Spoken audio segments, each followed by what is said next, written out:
Good morning, everyone. It's 9 o'clock. I'd like to call the January 6th meeting of the McLeod County Board of Commissioners to order. We'll start with the Pledge of Allegiance, and I'd ask you to remain standing after for a moment of silence for all McLeod County employees and officials that have passed in the last year of 2025. I pledge allegiance to the flag of the United States of America and to the republic for which it stands, one nation under God, indivisible, with liberty and justice for all.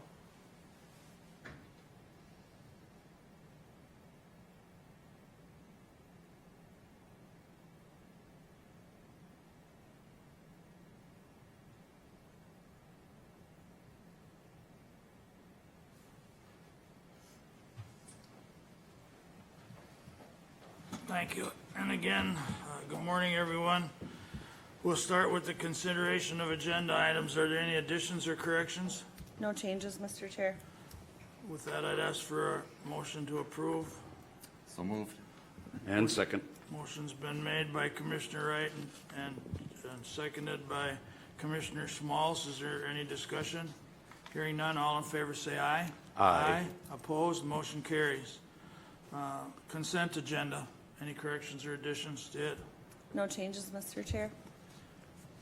Move consent, Mr. Chair. Motion made by Commissioner Smalls. Is there a second? I'll second. Second by Commissioner Chaska. Discussion?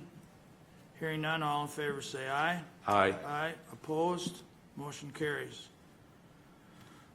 We will now adjourn the board sine die from 25 to going into 2026. I'll use my chair's preference to adjourn 2025. Thank you.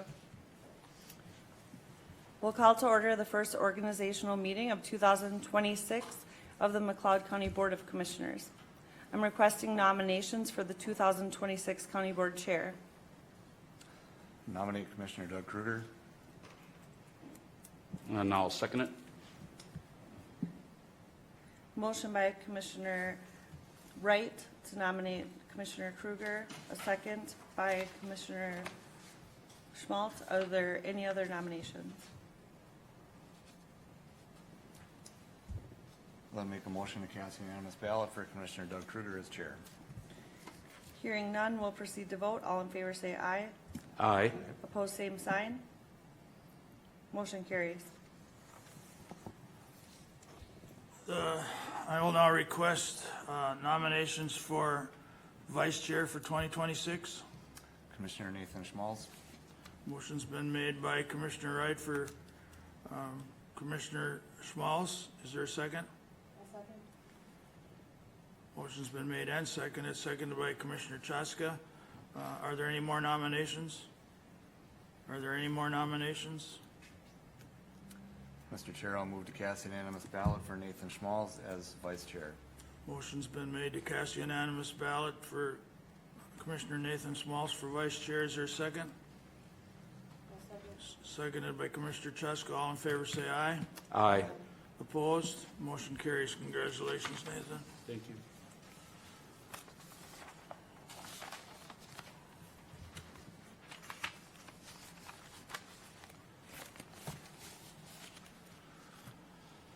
All right, moving into our January 6th agenda, consideration of agenda items. Is there a motion? No changes, Mr. Chair. Move to approve. And second. Motion's been made and seconded for the agenda items for the January 6th meeting. Is there any discussion? Hearing none, all in favor say aye. Aye. Opposed, motion carries. Consent agenda. I'll move to approve the consent agenda. Motion's been made by Commissioner Chaska. Is there a second? I'll second it. Seconded by Commissioner Smalls. Any discussion?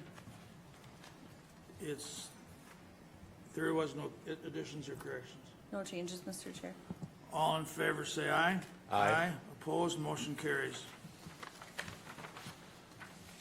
Environmental Services. Good morning, everyone. Morning. One item for your consideration this morning, and that is to consider approving a conditional use permit, 25-22, as requested by Bill Casey. Driving School 101 to operate a commercial truck driving school as a home occupation in an accessory building greater than 2,400 square feet and on a 70-foot perimeter area around 2 accessory buildings. The Tacoma Township Board recommended approval on December 15th, 2025. The McLeod County Planning Commission recommended approval at its meeting on December 17th, 2025 with the following conditions. Number 1, this structure shall not be rezoned if split sold without the applicant or owner's dwelling.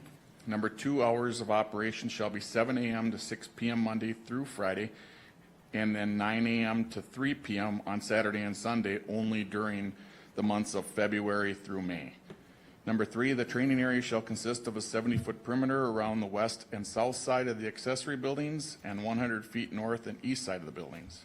Number 4, the commercial vehicle entrance shall be either onto Tagus Avenue, which is County Road 12, or 220th Street, which is a township road. Number 5, a new conditional use permit will be required if more than 7 non-resident employees report to this parcel. Number 6, the applicant shall install an approved screening plan along the south property line as recommended by the McLeod County Soil and Water District within 36 months from the date if approved.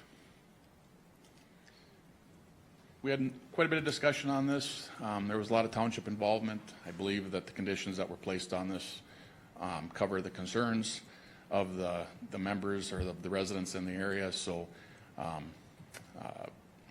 believe that the Planning Commission did quite a bit of work on this as well at their meeting, and we came to a good resolution. Mark, I would hope for a good resolution. I just, what, could you just tell me what some of the cons were that, I mean, there's, in my opinion, there's definitely a need for that type of, just because there's such a need for truck drivers for one thing. But I wouldn't understand the cons is what I'm The trying to. concerns were in regards to personal use versus business use. Okay, That was the main concern. okay. So after working through that, Commissioner Chutchka can speak to that, but Planning Commission, our County Planning Commission did a really nice job of being able to work through that and vet the differences between what the home occupation, the business use is versus the personal use. And the residents that did attend were comfortable with what we had brought forward to the board for consideration of conditions. Okay, I have faith in the planning commission, so I would hope that would go through. Is there any other questions from the board? I can just comment, Go ahead Mr. if Chair, you too. Like Mark said, it was a really good meeting. It would be nice if they were all that congenial. There was a bunch from the township there, the landowners around there. It went well. We tweaked a few things that Mark had originally had from what the township wanted to make it a little bit easier. And I mean, everybody was walking out of that meeting smiling, so everybody was extremely happy, and hopefully it just goes as well as it appears it should. So Was that a motion to approve? I will make a motion to approve. Is there a second? Second that. Motion made by Commissioner Schatzkin, second by Commissioner Wright to approve permit 2522. Any more discussion? Hearing none, all in favor say aye. Aye. Opposed, motion carries. Thank Good you. luck. Building maintenance, Joe. Good morning. 2 items for your consideration. Item A, consider approving the customer value agreement with Ziegler Companies for the Government Center generator from January 1st, 2026 through December 31st, 2028 at a cost of $16,481.58, billed annually at $5,493.86, with funds from the Government Center Building Budget 01-113. This represents a 5% increase over the previous contract and also locks us in for the pricing for 3 years. I do understand the need for an extended, basically what I would call extended warranty, but I'm a little disappointed. They did not cover that seal. Is that correct? The seal that Correct. just went out, and what was their reason for not, I mean, why have all this extra and when they won't cover it?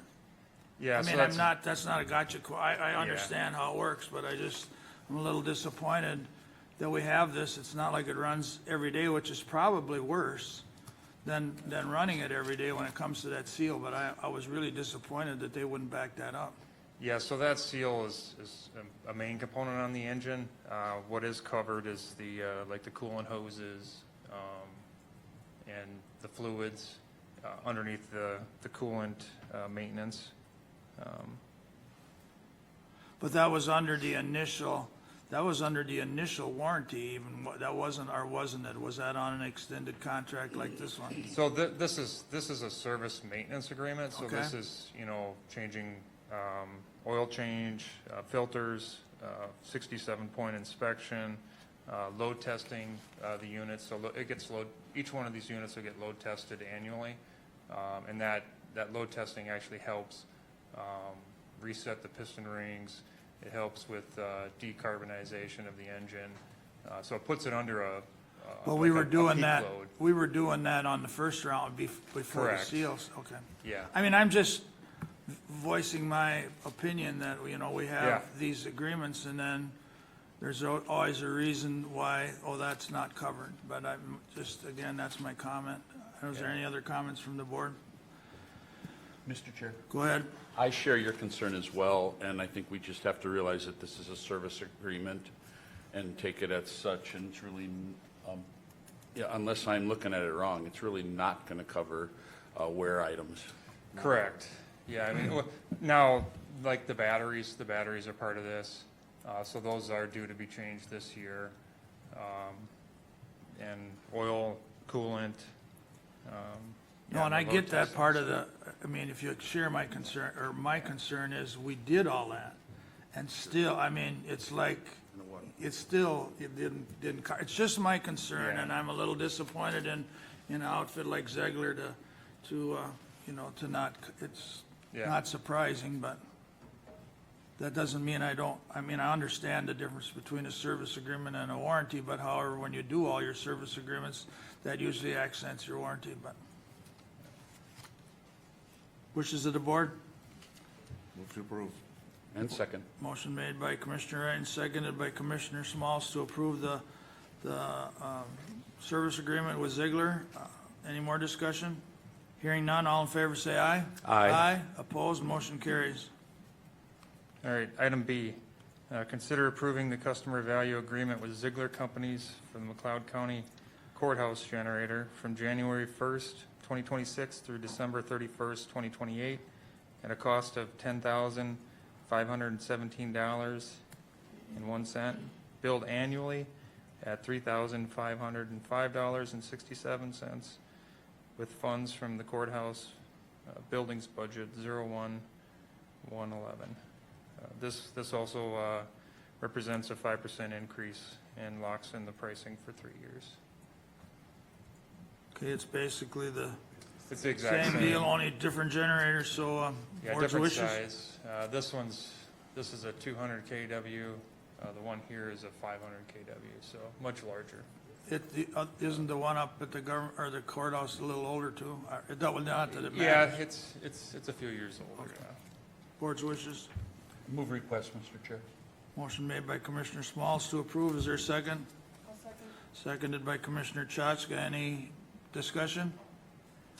Hearing none, all in favor say aye. Aye. Opposed, motion carries. Thank you. Thank you. Economic Development, Liz?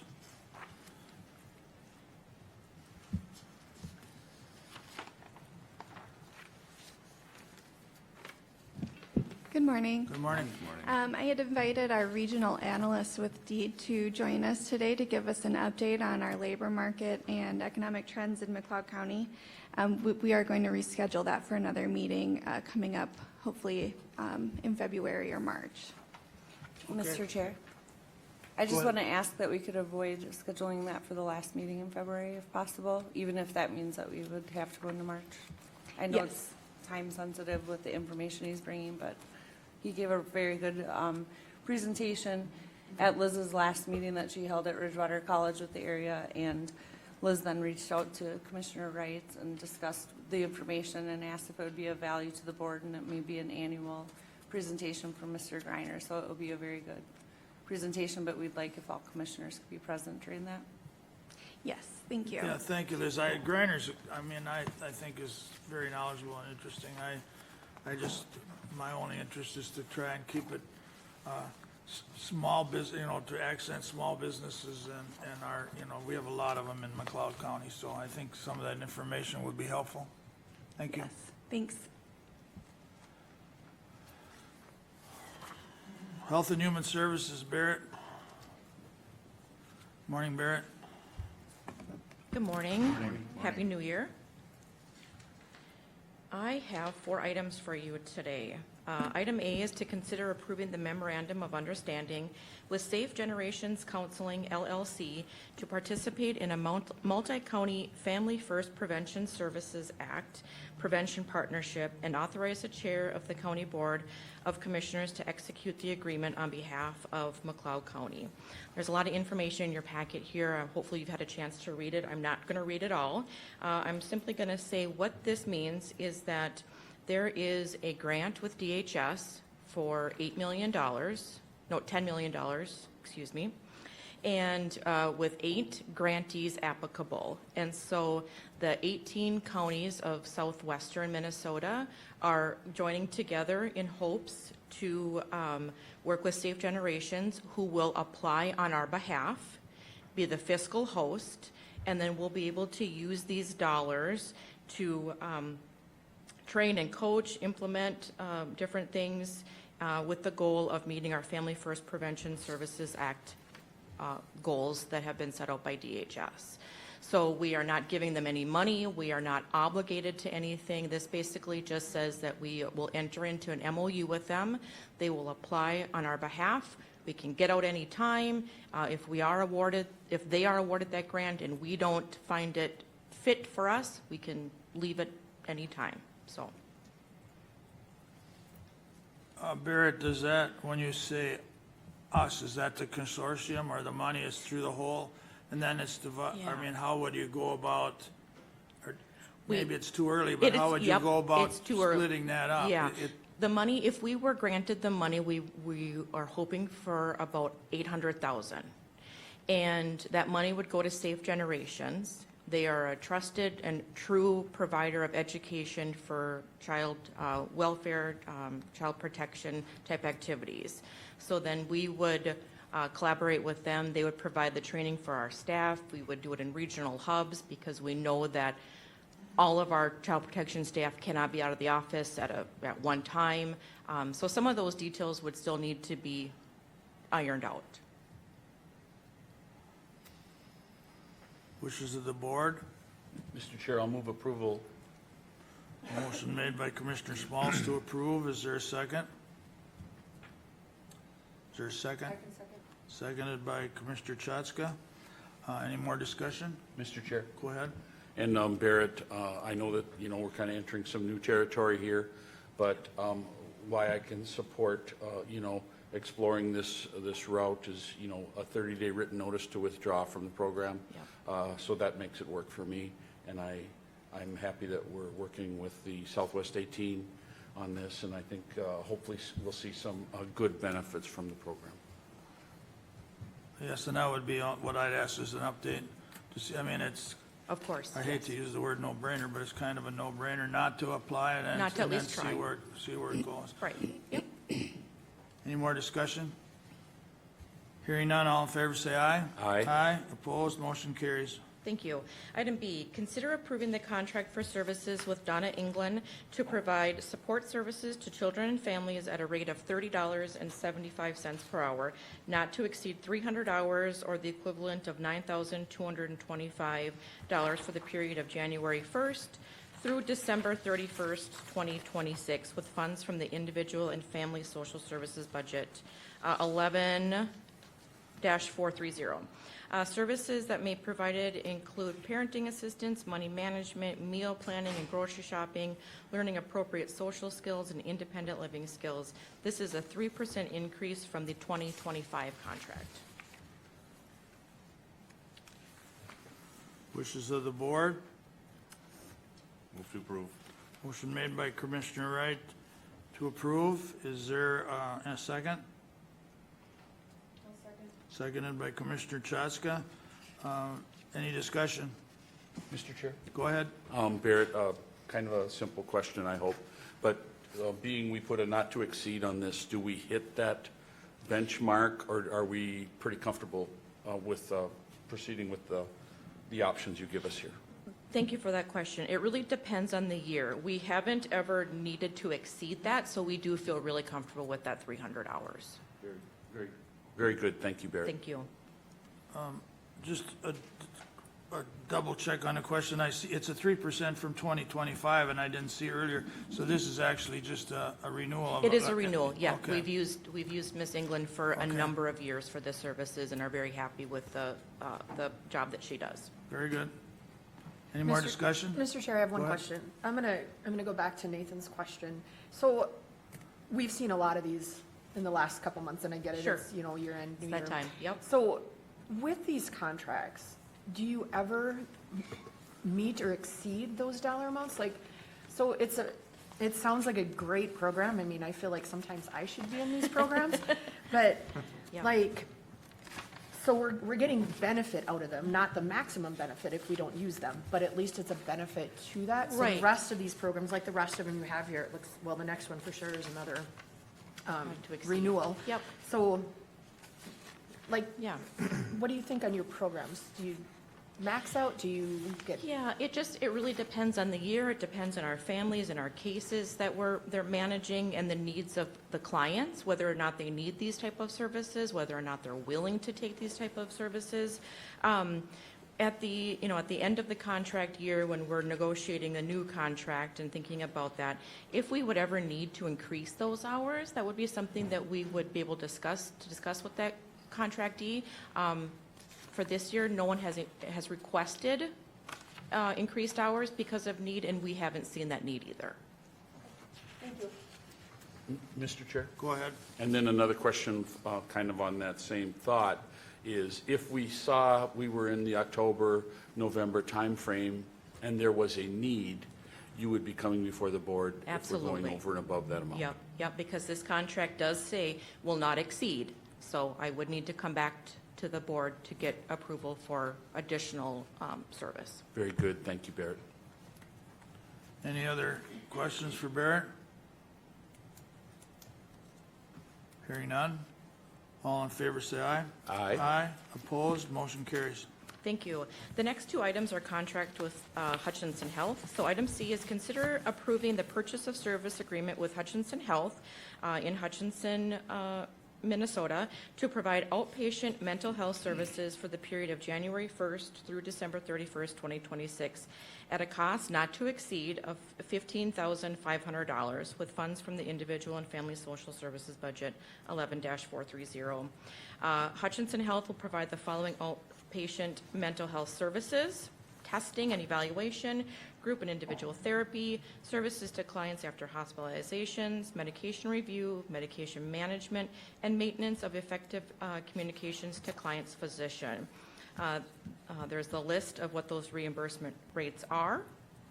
And again, this is a contract renewal with a 3% increase from our 2025 contracted rates. Wishes Mr. Chair, I'll of the- move request. Motion made by Commissioner Schmalz to approve the renewal. Is there a second? I can second that. Seconded by Commissioner Wright. Any more discussion? Mr. Go Chair? ahead.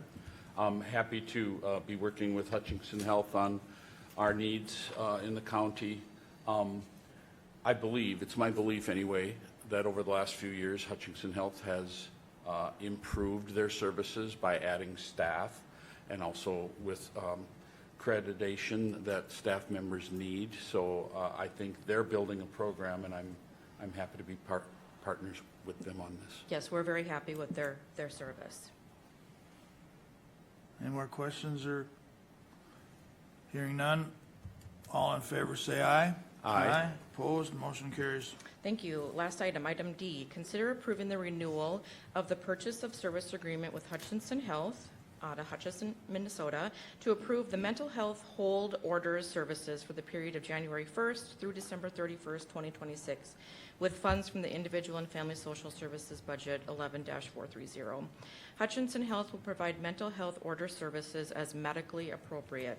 These services may include confinement of persons, observations, psychiatric services, diagnostic and evaluation services, nursing services, family education and support services, group and individual therapy, medication administration, occupational and recreational therapy, and other treatment services specific to the patient's individual treatment plan. The mental health hold order services will be provided at a daily rate of $1,786 for the duration of the inpatient stay. This again is a 3% increase from the 2025 contracted rates. Mr. Chair. Go ahead. Before we go into any further with this one, Barrett, I mean, what I question is, the day rate is a bit staggering. It is staggering, yes. What do they consider a day? I mean, can somebody get checked in and be in for 8 hours, 12 hours? Do you know how that could work, or how the charges would be in a situation like that? Yes, my apologies. I don't know offhand. I do believe it says in the contract, so I can go back and look. I think it's if it's a check-in time before a certain time, that's when the day would start. So there is a number there which I can get back to you on. That brings up a question for me. I mean, obviously, all day rates in these things everything's nuts, but what is the threshold that your staff or whoever judges that they need? I mean, obviously, you don't want to burn through this, Yep. my words, but Yep. so what's the threshold before you Sure. would send them there, or Sure. their admittance? And I should also say too, of course, this is for people who don't have insurance. If they have their insurance is billed. Yep. So this would be for people who, don't have insurance, don't have a means of paying that back. Maybe were admitted there against their will because it, wasn't something they wanted to necessarily do. Law enforcement, if they see a need for a mental health hold, will bring someone to Hutchinson Health. And Hutchinson Health won't keep them unless there is that need. That was my follow-up. Yes, yeah. unless they see that there is a need for that, and then they communicate with us, of course. I mean, goes without saying, mental health is Yes. a really big Yep. thing all over, and especially here Yeah. in Minnesota. And I mean, my words again, but it's a judgment call to whoever, Yeah. looks at them. And This is one of those services we don't necessarily want to have or want to use, but we want to have it in our back pocket. We want to have that contract with them for this rate. If we didn't have it, it'd be, much more expensive. is there, I guess, I mean, I don't want to ask too many questions here, but is there a mandate of some kind or another that you are mandated to provide that service? I know our jails get people in that are supposedly in need of mental health, but I mean, Yep. I mean, are you liable if you don't get them to the No. right services? No, as far as I know,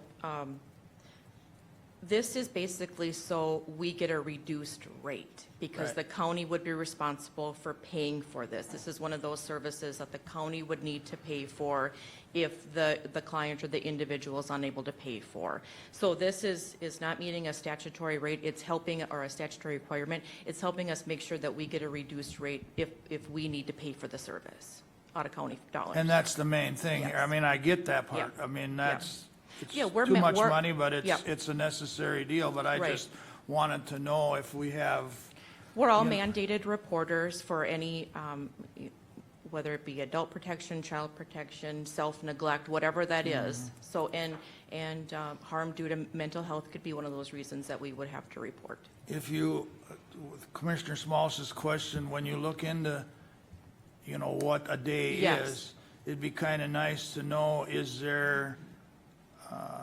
that within a margin of diagnosis? I mean, do they Sure. then, is it one day if they're not in need? You know what I hope you know Absolutely. what I'm trying to say. Yep, absolutely. I'll be nice to know. I can look into that and let all of you know. Thank you. Mr. Chair. Go ahead. And I'll try, one more question about this, and I'm going to ask the county attorney, I mean, if this is such a thing where law enforcement is involved and the recommendation goes to get an individual to Hutchinson Health, is there a mechanism in place in the county attorney's office or law enforcement in dealing with a particular situation like this? I mean, yes, there's a number of, different processes that kind of overlap here, but it starts initially with either law enforcement or at times a county staff member, mental health professional determining that someone's in need of this emergency 72-hour hold. And so that happens. Once someone's in a placement, then we'll oftentimes, we'll receive information from a physician or a physician's statement. And then there's, an evaluation of what needs to happen next. There's times where the holds are able to expire and someone's able to return home after an acute condition is taken care of, or there's other supports in place. There's other times that we need to initiate like an emergency commitment of that individual so that it, triggers court involvement and the like. So there's a number of different, there's oftentimes there may be a law enforcement component where if someone's released from a hold, they may have, there may be charges also pending. So there's a number of different ways that this situation can move forward once someone's taken in for a potential hold. And yeah, it'd be difficult to describe the various different processes here, but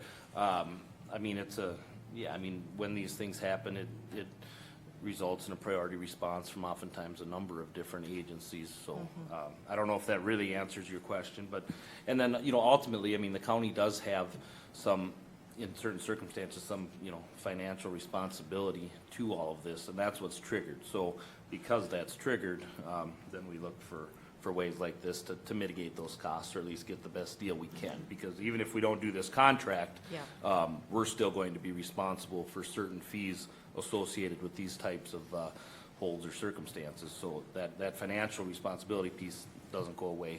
This just tries to kind of make the most out of our dollars.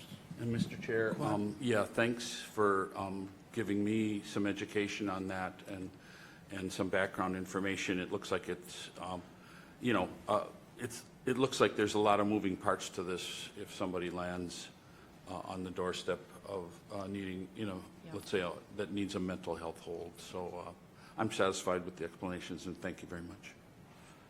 Yes, and thank you, Barrett. This really expanded over the actual service agreement, but it's kind of. That's good. it's I got love the a questions. couple different Yep. topics here that we could go on for a That's long good. time, but I Yep. appreciate your time and county attorney's explanation there. So any more questions or discussion? Hearing none, all in favor? Did we move? Okay, is there a motion to approve this? Mr. Chair, I'll move. Motion made by Commissioner Schmalz. Is there a second? I'll second. Seconded by Commissioner Chatska. Any more discussion? Hearing none, all in favor say aye. Aye. Opposed? Motion carries. Thank you. Thank you. Thanks, Barrett.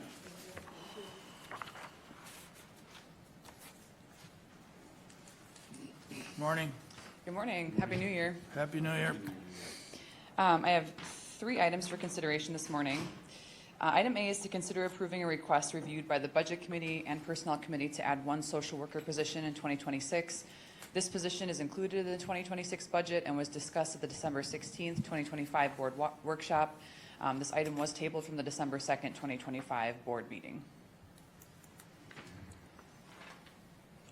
It's actually been ongoing for quite a long time, and I still have my same oppositions. I don't know that I need to get so long-winded as to address them all, but with everything that's going on with fraud in the state and everything that's going on, and my first initial, when this request was first made way back last year, I was under some of the understanding that it was being funded by the state, or HHS, or the state anyway, and I understand from the last meeting and workshop it is not, and I didn't trust it. The reason I remember it so well is because I didn't trust what's going on right now with funding in the state, and And I guess in short, I have the same feelings. I just think we need to let some things shake out in the state. I mean, it's every hour almost something new is going on in the state, and with the new rules and everything, I'm not in favor of increasing more employees. And I guess I'll Commissioner leave it Kruger, at do that. you mind if I just add a couple of Sure. things to your comments? So you're correct that when we first presented, when this position was initially presented to the Budget Committee this past summer, it was, as it was listed here, a developmental disability position, which is covered almost 100% by reimbursement. Because of the need of that type of case management, we had to address that. We had to shift some of our staffing around. So in the interim, before we were able to hire for this new position, we had to fill the need first. So the shift is, it's still a social worker position, it's still a grade 160, it's the same job title, but now what it's moved to is the need is adult protection services, APS. So as our director talked about in our last workshop, that specific type of case management is not covered as consistently as our developmental disabilities case management is, at the same rate, excuse me. So we have the case management that we spoke about when this was initially requested is being covered at almost 100%. But we wanted to be transparent and say we needed to fill that need immediately. Now the need, as we talked about in our workshop, it's almost quadrupled. Beyond that, from our adult protection case management needs from 2022 to 2025. So the only thing that's shifted, you're correct in saying that this type of case management isn't covered at the same rate as our developmental disability case management, but that's still being covered the same way. We're just talking about a different type of social worker that the need is now has. So nothing, we weren't being dishonest. Nothing has changed from the state's reimbursement. That's all remained the same throughout this entire process. We were just being honest and stating this is where we are today now that this has been kicked down the road a little longer than we thought. Well, I mean, there's two requests here, and I hate to bring the next one up, but I mean, Yep. I've been struggling for a time trying to figure out a compromise on I think this, and the other thing I'll just mention too is just to be really clear, as we talked about in the workshop, this first position is specifically addressing when we have someone call and state that there's concerns about an aging adult or an adult with disabilities who has maltreatment. It is our requirement, it's statutorily required that our staff look into that, and obviously I know the board cares about these types of cases. And so that's what this first position is doing, is it is doing what is required of us. And as we talked about in the last workshop too, we are seeing our aging population aging population is growing at a slightly higher rate than the state. So those numbers, that's why we're seeing that case increase. If it's okay, just as you're talking, Board Chair, about number two is a fraud protection position. So this is an eligibility worker whose job is to determine, alongside our attorney and his staff, if someone is eligible for services. If they are not eligible, our staff takes that extremely seriously. So the reason that we're requesting number two is because the federal government has required us to have more checks to ensure that there's not fraud, to ensure that the constituents that need these services are receiving them, and on the same hand, to ensure that those that are not meeting the criteria are not receiving those services. So item B, the eligibility worker request, is to increase our due diligence to make sure that our county dollars are being spent appropriately. So that's what these two positions are for.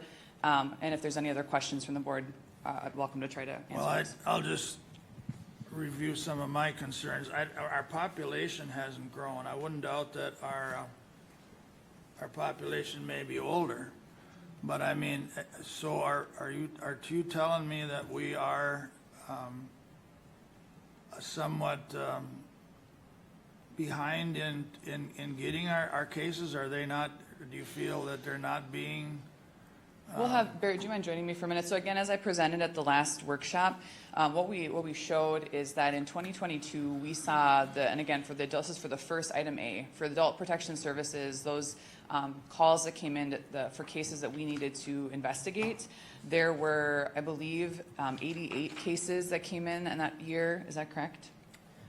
Can I ask a quick question? Yeah, for sure. How many people did you employ in this position in 2022? And here it says you had 90, so Two FTE. 2 FTEs, okay. Yep. I think you were right in that number, Hannah. I just met with our supervisor that supervises this team, Jenny, yesterday, Move and... mic just a little bit down, I'm sorry, Barry. Is it on? Can you, Yeah, it's on. It Okay, just- thank you. I'm not as tall as Hannah. Close, but not. We unfortunately, and I'm disappointed to say this, but we are behind in closing our adult protection cases because we have too many. So I'm going to tell you, one of our APS investigators has 37 cases that she hasn't been able to close because she still has cases coming in. Can I ask you one more question? Yep. Sorry. How many FTEs do you have in 2025? Two. 2. Yep. Okay. Yep. And the other one has 43 cases that she has not been able to close. We are working feverishly to get those done, but that doesn't stop the cases coming in. Are That you have talking to, about two different positions now? Are you talking Yep. about one? I'm they're talking both about the two behind? current, we have 2 FTE that do adult protection investigation. Together, they have 80 cases that they haven't been able to close in the last Okay. year. So, and I don't want to confuse this even more, but to Hannah's point, when we switched from a disability caseworker to APS, what we're hoping is that we're able to hire a social worker for the need now. But as the need fluctuates within our teams, this person may go to be a developmentally disability social worker. We're going to have them be MinChoices trained so they can do assessments, which we do get reimbursed for. So what we're trying to do is add a position to focus on what the needs are currently, knowing that we might have to switch that eventually. It's the same grade, it would be the same position description, their responsibilities and duties might change a little bit. Mr. Chair, I have a question for Barrett. I just thought of this, so I'm sorry I hadn't thought of it sooner. But I'm recalling when we, TriStar, the assertive community Yep, treatment yep, for adult, that Yep. handled a lot of adult protection and like the Yep. assessments, correct? When that closed down or changed so much, maybe we expected to have some of this shift eventually too, because like Commissioner Kruger is talking about, our population may not have changed, but maybe some of the stress on the county services would increase naturally Yeah. after we didn't have that, because that's when we were in Cosmos, and if you remember that McLeod County was a part of that, Yeah. there was staff there. yep. And That was that's- before my time, but I think you're right, Sheila. I think that did shift. I mean, that work and responsibilities had to go somewhere. And so some of it has, I'm sure, come back on us. And yeah, our population hasn't changed, Commissioner Kruger, but our population is definitely getting older. We have a lot of, and we get, if there is a person in a nursing home, an assisted living, a day home, any of those types of things that self-neglect, financial fraud is witnessed, those all come to us. And we have a number of those providers. So not just clients living out in the community, it's people living in those types of facilities where the reports come to us as well. Do some of your employees, do you cross-train some? I mean, are some of these people, I mean, if Most are. for instance, I have no doubt, I am an aging senior citizen, so I kind of get that. But, and I do it, you know, and I have a lot of friends and constituents that are getting older. Yep. However, does that relieve? Our population isn't growing. So is some of your other departments, are they strained, or they have, I mean, it's just Yeah. an operational question that, are they able to, Yeah. I mean, does this work back and forth? Even though our population hasn't necessarily changed, the needs of our community have changed.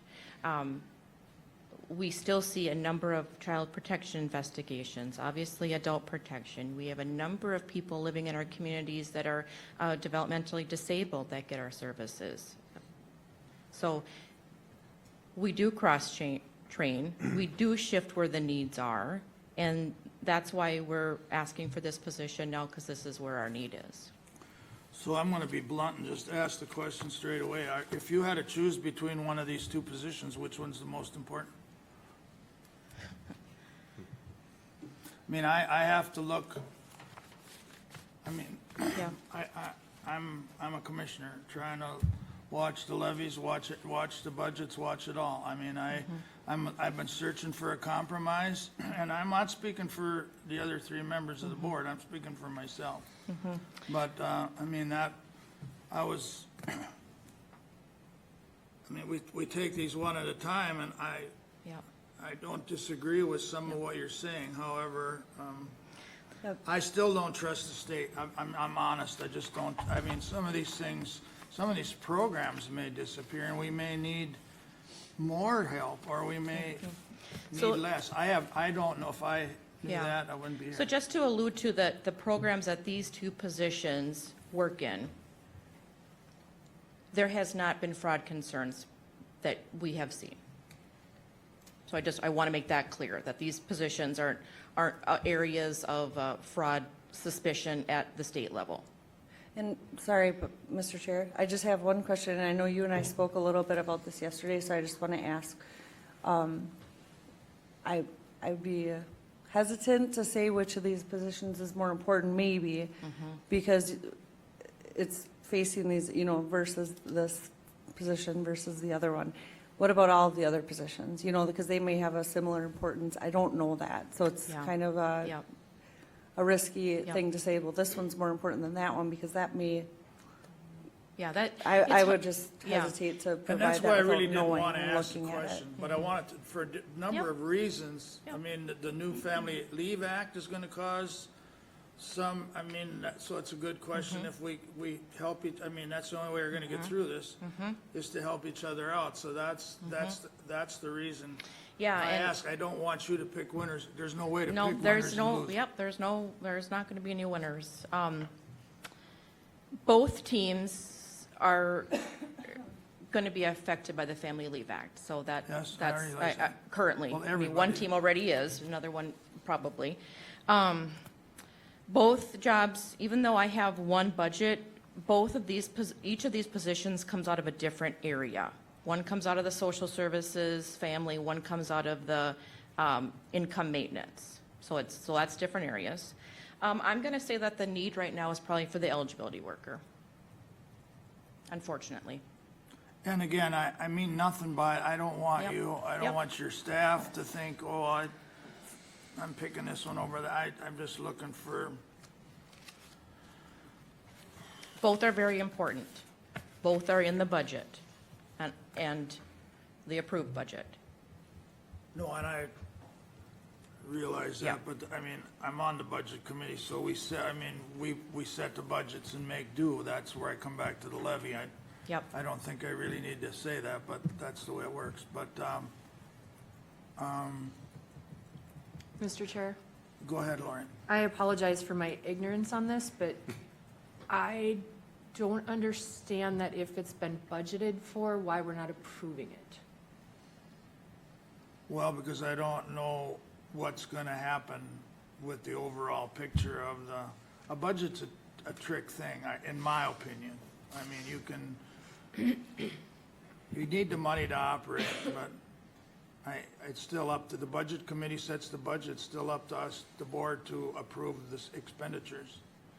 And if I'm wrong, somebody has to tell me, but there's only two of us on the budget committee, and we still, the board itself is the one that approves the spending. I would say too, Commissioner Chachka, that anytime we do have an addition, even if it's been budgeted, we do bring it before the board, as, for transparency's sake, to ensure that we're being open, obviously, about if there's a staffing addition. So that is our commitment, is that we would bring it through the process, which it's been through, and then to bring it to the board, so. And I don't want to get too far in the weeds, Commissioner, but it's not just for today's budget. I mean, with everything going on, and it came back to that funding question that I had asked for before. Initially, there was some funding in there. She explained it. I think I understand it, at least the best of what I can. But I mean, so that would have affected the budget too if it was, one was funded, one was partially funded. Both are somewhat funded because we are 100% time reporting. So we report our time, that gets a brass code, we get reimbursed from the state of Minnesota. Neither one, the eligibility one more likely, but neither one is fully ever covered by that reimbursement that we get. It helps, for sure, absolutely, because we're doing the job that the state has given us to do. It's a state program, county And operated. again, even though there may not be fraud in that department, I'm not worried about fraud in our departments. I hope our employees are asking all the right questions.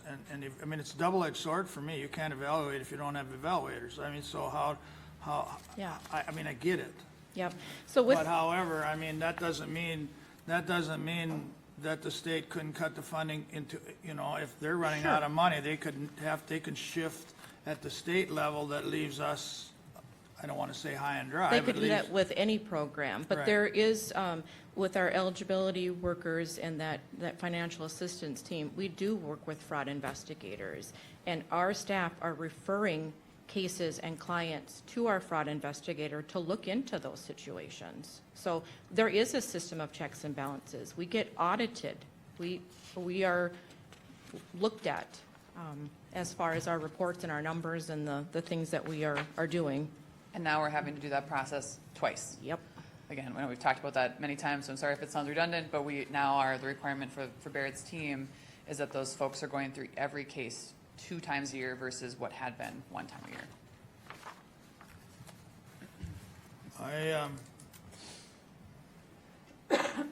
I don't want to drag this out. I mean, I don't want to be the only one commenting. I personally, I could make, my compromise would be to hire one at this time. That would be my compromise. The board, and I mean, there's two different action items here, so I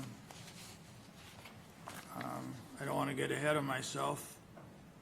And, again, I've given this a lot of talk, and I talked with our administrator. I did some checking into what some other counties do. They've hired a temporary for a year.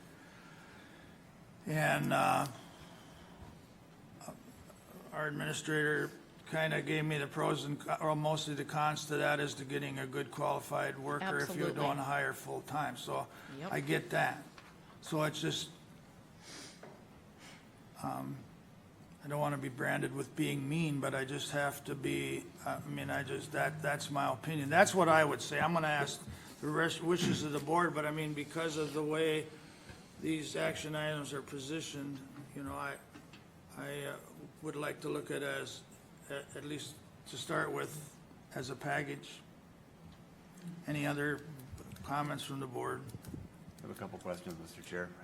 In these 2 different departments, do you have any projected retirements coming in them? I would assume, knowing the length of service and the age of some of our employees, that is definitely going to Yes. happen this year. I Yeah. would say, I won't be surprised if there's at least 3 to 4, and that's just a Within my, modest the whole estimate. entire department? Yeah. Yeah. Within these 2 units, I could see maybe 2 potentially.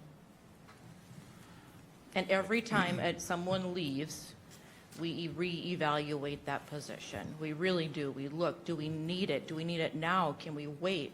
Does it need to be full-time? Can it be part-time? Can we hold off for a little bit and just see? And we do that often, just to hold it open and kind of see how things shake out to determine the need.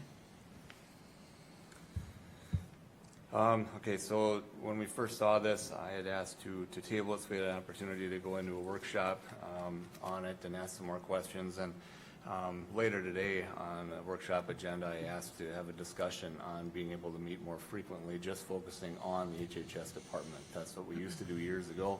We drifted away from it, and I think a lot of our questions today could have been answered had we been doing this the way we used to. And, you know, whether it's monthly or bi-monthly, been carried kind of along with the changes. And it seems like we could have possibly cleared up some of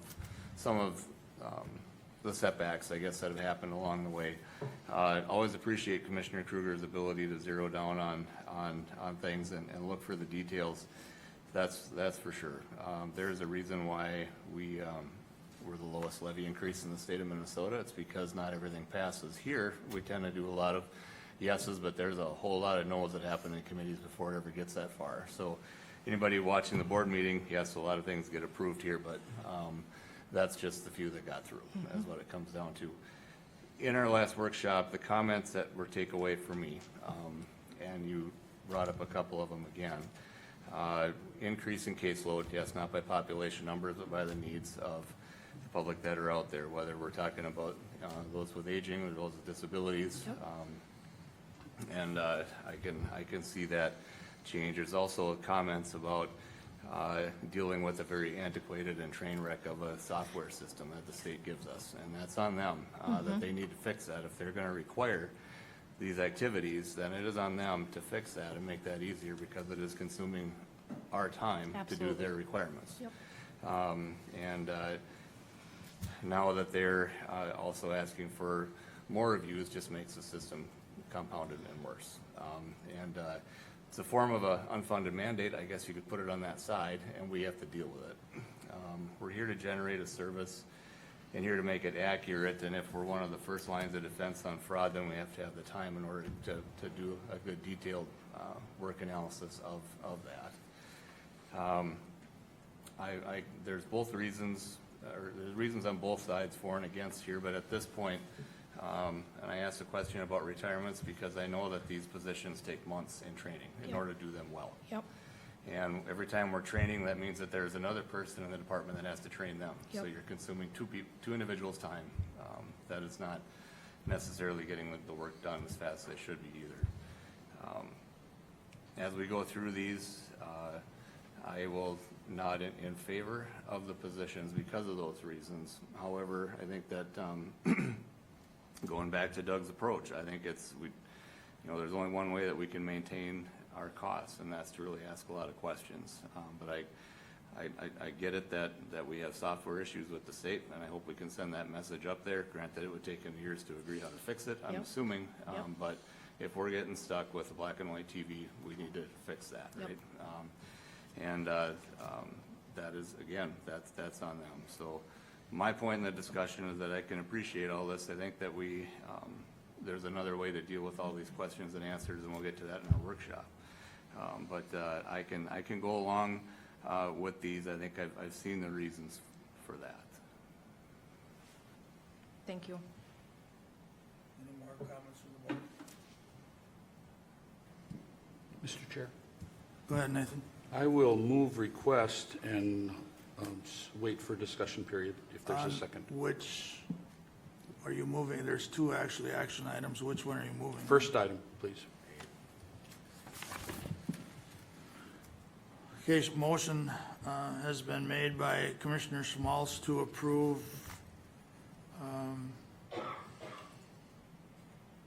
social worker development disabilities. That's the way it's written here. So is there a second? I can second that. Motion's been made by Commissioner Schmaltz, seconded by Commissioner Wright. Is there any more discussion? Mr. Chair, if I can comment, please. I appreciate the chair's concerns. None of us want to make government bigger than it is, but at the same time, we are asked to fulfill requirements to make this all work. The reason I can support the motion is I think we've probably spent, maybe I'm guessing on it, but 6 months or more discussing these positions. They were recommended to be approved through the Budget Committee and the Personnel Committee. So I trust those committees and their recommendations, and I trust our staff as well. And that's why I think I can support the motion and the request as presented on this item. Thank you, Mr. Chair. Just a clarification, Commissioner, they were not approved. They were brought forward. That's a question I've had on a lot of different things. When I'm on personnel and on budgets now, they were brought forward, but not approved. Yeah, and we've intentionally, as you'll notice, in all of our recommendations we bring, we do use the word reviewed. So these have been reviewed by both the budget committee and the personnel committee, and then again brought to the workshop. And it's no more than fair. I mean, we're talking about one specific thing here, but it's not fair for anybody on these committees. I mean, if you see a point in whatever is being brought forward, you can't stifle it. I mean, you need to bring it to the whole board. We're only individuals trying to do the best we can.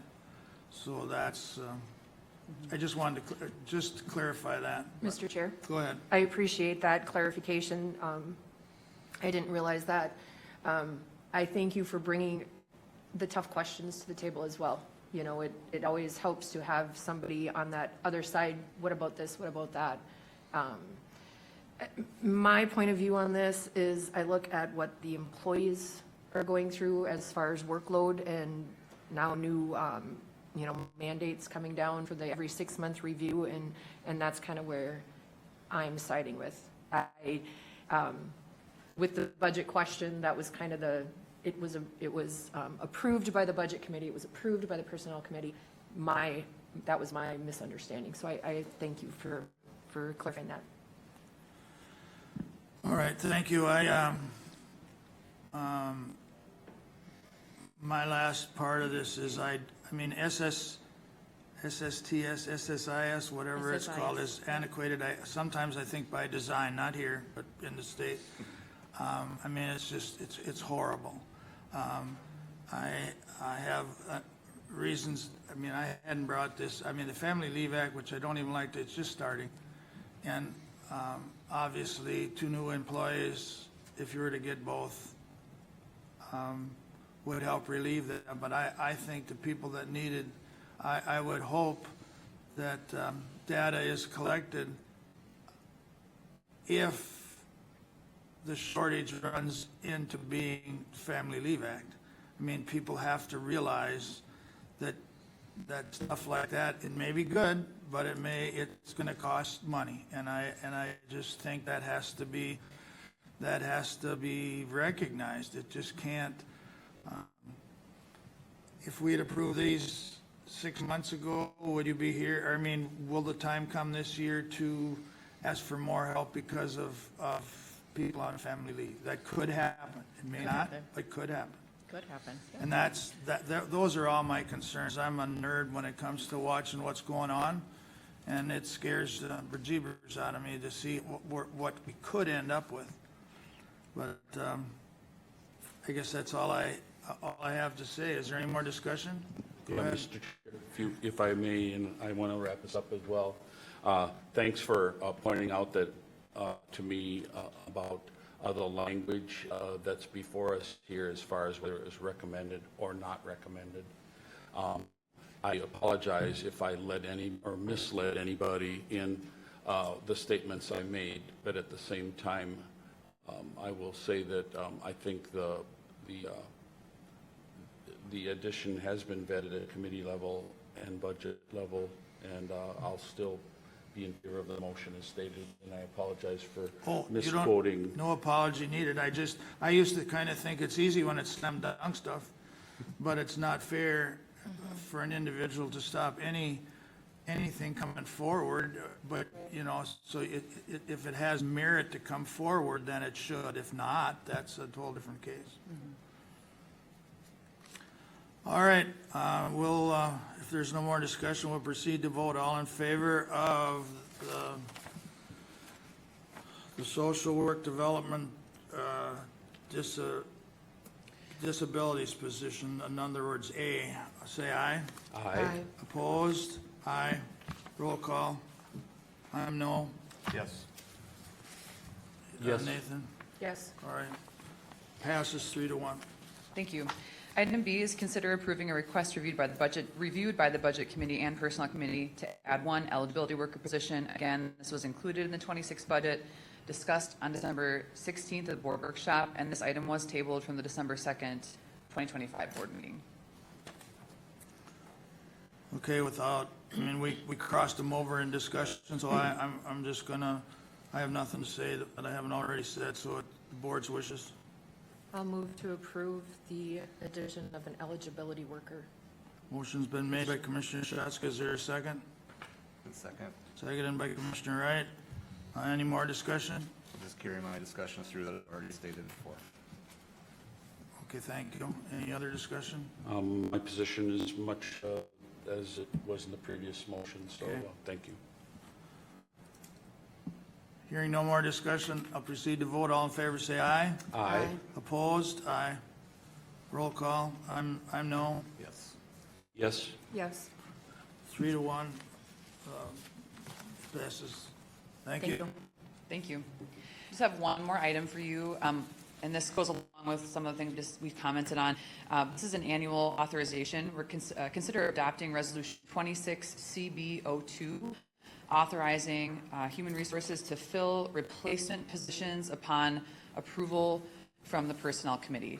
So just to clarify, this would be a situation where someone were to retire, resign, terminate, and we would, like as the Director Spores just talked about, we bring any of those already approved positions to the Personnel Committee, share, the need for the role, and we go through a simple approval process.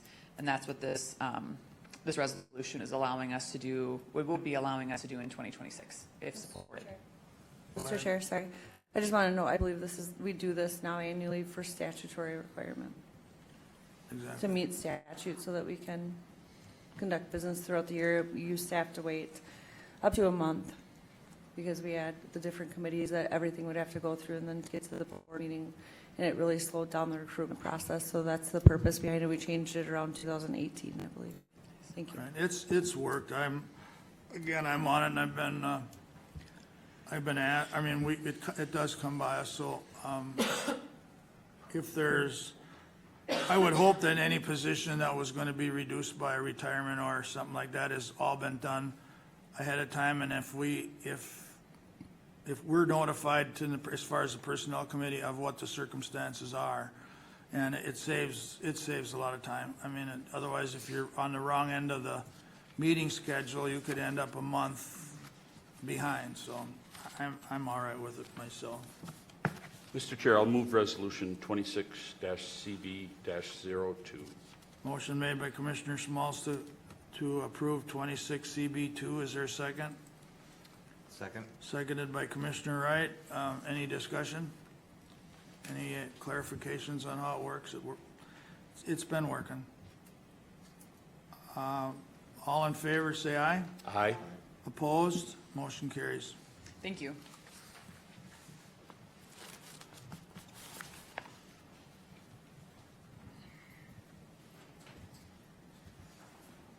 Auditor Connie, good morning. Good morning. Happy New Year. Happy New Year. I have the 3 items for you today. Consider adopting Resolution 26CB10 to establish and appoint an absentee mail ballot and Uokava ballot board for all elections held in 2026 and 2027. Minnesota Statutes 203B.121 governs the ballot boards and review of absentee ballots in Minnesota elections, provides the appointment process, establishes who may serve on the ballot board, and provides the duties of the ballot board members. Minnesota Statutes 204B.19 to 204.22 governs the sufficient number of election judges, appointments, qualifications, and party balance requirements. Ballot board duties begin after 46 days before each election and do end on Election Day. McLeod County Ballot Board processes ballots each day to retain efficient practices in processing absentee ballots and to provide transparency with public perception. The McLeod County Auditor Treasurer recommends the approval of a combination of deputy auditors, election personnel staff, and others trained as election judges. All election judges working on ballot board receive additional training to serve on the ballot board.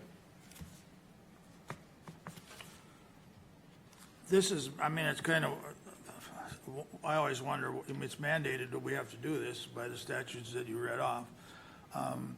Now, this year with some of the new regulations, and I hate to bring up Family Leave Act again, But if you have these people, do you have enough extras so you don't run short during the election season? You know what I mean? You don't have to do some more, do you interview or have enough on standby, lack of a better word, to fill these? We do have enough considered within our budget, and so I guess if someone leaves, we'll have to cross that bridge when that time comes. Okay. No, this is really. Wishes of the board? Yeah, compliance with state statutes, so move to approve. Motion's been made by Commissioner Wright to approve. Is there a second? Seconded by Commissioner Chaska. Any more questions or? Hearing none, all in favor, say aye. Aye. Opposed, motion carries. Item B, to consider approving the appointment of 2 county commissioners to serve as members of the County Canvas Board. McLeod County Canvas Board will meet at this McLeod County Government Center on the dates and times as listed for the special election of County Commissioner District 5 on Wednesday, April 15th at 3 p.m., the primary election on Friday, August 14th at 9:30 a.m., and meet for the general election Tuesday, November 10th at 9:30 a.m. Unqualified districts for the appointment would be Commissioner 2 and Commissioner 5, as they will be on the 2026 ballot. The other commissioner districts of 1, 3, and 4 would qualify, and I believe in our past rotation of these 3 districts, we did have Commissioner District 1 and 3. So you may work out between the 3 of you which 2. I have served on the canvassing board. I mean, it's double checking numbers. However, can you just refresh me how the actual canvas board, I mean, the total makeup of the canvas board, is that dictated from the Secretary of State, or how is the canvas board actually formed? It is dictated by statute. I apologize, I don't have that here, and I don't know the number off of my head, But it is. It is I too. mean, the people, it's mayor, when I was served, it was mayors, county commissioners, court. Court But I administration. mean, are these outlined in, because I've had some questions, and they are outlined in who you can choose on that canvassing. Yes, they Board. are dictated in statute. Okay. So I don't mention those others as they are dictated. Okay, no, I just wanted to have that as a clarification, but it might be nice somewhere to have it if somebody wants to look it up on how they're chosen. My personal feeling is the ones that I served with in the number of years I did it were, above reproach. My words again, but Thank you. We'll Mr. Chair? make sure that's on our. go ahead. Just for reference, there's a statute that governs the membership, and it's 204C.31, so that's 204C.31. Subdivision 1 specifically addresses the county canvassing boards, then there's subdivision 2 for the state board, and then subdivision 3 discusses the duties. So that's where you'd look, and it prescribes the membership, the necessary makeup. Sure, and then through the board, there's checks and balances. I mean, there you have, I don't want to say it's boring, that's not the right word, but I mean, it's going through numbers to make sure they are right. And if something doesn't fall right, there's checks and balances to see why. Mr. Chair. Go ahead. I will volunteer myself to serve. Same here. If 1 and 3 of the districts that are up, we might as well stay with that rotation then, so. Okay, I'll make a motion then to appoint Commissioner Wright and Commissioner Schmalz.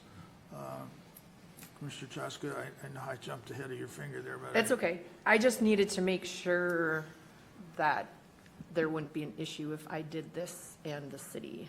The only issue would be if you scheduled your canvas board at the same time as the county canvas board. Oh, and we always need to wait for you guys to do that, don't we? Okay. All right. Nope, that's fine. But thank you And guys you're for jumping in. okay with that? Any discussion? Or is there a second? There was. I Mr. think we had Chair. first and second. You I'm first, there sorry. wasn't a second yet. There was. I'll second that. Check, seconded by Commissioner Chaska. Now, any discussion on that? Mr. Chair, I just have one question for Commissioner Trechka. Can she schedule hers the same day, The same day. as long as it's after the Correct. county one? Okay, thank you. But now there won't be a conflict because she's not on the canvassing board. I mean, that clears Unless you bring her in as a city, no, I'm kidding. But, shouldn't do that when the board's run. But, at any rate, is there any more discussion or questions? Hearing none, we'll proceed to vote. All in favor, say aye. Aye. Opposed? Motion carries. Third item, I have item C, to consider approving a public hearing on January 30th, 2026 at 9:00 a.m. for County Ditch 18. Pursuant to Minnesota statutes 103E.715, the Board of Commissioners, sitting as the drainage authority for County Ditch 18, must meet for the consideration of easement acquisition and compensation for CD 18. Is there gonna be notices sent out for this? I mean, everything is, After it's approved, right. yes. And these, well, anybody on 18 should know, but these easements are because of changing the route of the ditch. It's not for any other reasons, but Correct. So moved. motion made by Commissioner Wright to approve. Is there a second? Second. Seconded by Commissioner Schmaltz. Any discussion? Hearing none, all in favor say aye. Aye. Opposed? Motion carries. Public Thank you. Works. Thank you. Good morning. Morning. Item A, consider approving an agreement between McLeod County and Apex Engineering Group to perform an intersection control evaluation, or an ICE, of the Airport Road and School Road intersection near Hutchinson, as well as a mini corridor study analysis of School Road from the intersection at Airport Road to the intersection at South Grade Road at a cost of $29,833 with funds from the highway construction budget. We've seen a large increase in crashes at that intersection over the last few years, and especially this fall. We had a rash of them. What this intersection control evaluation will do is it'll look at all the crash data, and look at the current configuration of the intersection, and then come up with a recommendation for the best possible intersection treatment there. The corridor study is also a little bit of an extension with the City of Hutchinson's corridor study of School Road, which goes from Roberts Road to South Grade Road. This extends it out to Airport Road, and will make sure that any intersection control changes out at Airport Road will kind of correlate and won't fight with any possible changes of School Road within the City of Hutchinson. What's ICE stand for again? Intersection control evaluation. We do have, Mr. Chair, Go ahead. we do have an upcoming meeting with several miles of the corridor going all four directions from this intersection, meeting with the residents that drive through there a lot, and they're the ones that have asked, mentioned their concerns on the safety at intersection, and the point of our upcoming meeting is just to gather some of their public input for those that live right there. This is a step in evaluating, solutions that just needs to be done to gather the data for that. So move to approve. Motion made by Commissioner Wright to approve. Is there a second? Second. Seconded by Commissioner Chatska. Again, I understand the need. I'm always a little set back by what it costs. Is this strictly a county cost, or is the city gonna? This is strictly county cost. Okay. Yep, the city's corridor study is a whole separate agreement with the city. And they're- Between Apex Engineering Will and the they city. they'll be looking at both studies? Yep. Okay. Mr. Chair, Go ahead. just we'll need data like this collected in the event that we can apply for any of the safety grants. Oh, I realize. So you have data to rise to a grant or whatever. Correct. No, I get it. I'm an old guy, I get sticker shock when I see money.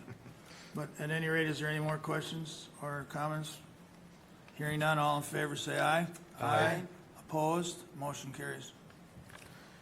Item B, consider adopting Resolution 26CB11 and authorizing the county engineer to sign an agreement between McLeod County and the Minnesota Department of Transportation for advanced construction of State Project 043618008, the County State Aid Highway 18 Concrete Overlay Project. The federal funds for this project are split between state fiscal years 2026 and 2027. This agreement allows McLeod County to bid the project prior to the beginning of state fiscal year 2027, which actually begins July 1st of 2026. The county will have to wait until July 1st of 2026 to receive the federal funds, which really coincide with when we expect construction expenses to start coming in. Okay, looks like this one's in my area, so I'll move to approve. And second. Motion made by Commissioner Wright and seconded by Commissioner Schmalz to approve. Is there any more discussion? Hearing none, all in favor say aye. Aye. Aye. Opposed? Motion carries. Thank you.